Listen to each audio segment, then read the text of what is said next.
This is my version of the yummy dish, chicken a la king.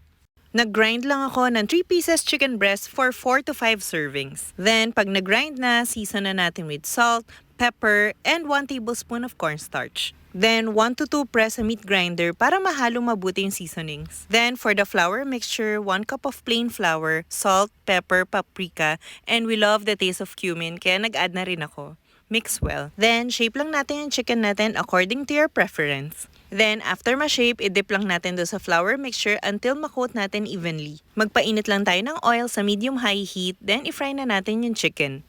Flip lang natin constantly each side until maging brown and crispy yung outer part.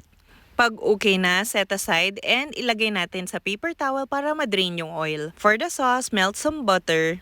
Then, ilagyan ko na rin ng green onions and chopped carrots. Saute, then add a flour para maging thick yung sauce natin. Pag ganito na yung itsura niya, it's time to add 3/4 cup of water and 3/4 cup of cream. You can also use evaporated milk. Chicken cubes, half lang yung inad ko, then lots of pepper. Mix well until maging thick yung sauce natin. Adjust na lang according to your preference. Nung okay na, I added more spring onions para may greens. Then, it's done! Ang easy lang gumawa ng chicken a la king, no? I like it with lots of sauce. Big hit to parate sa family ko. Tag me if na-follow niyo tong recipe na to.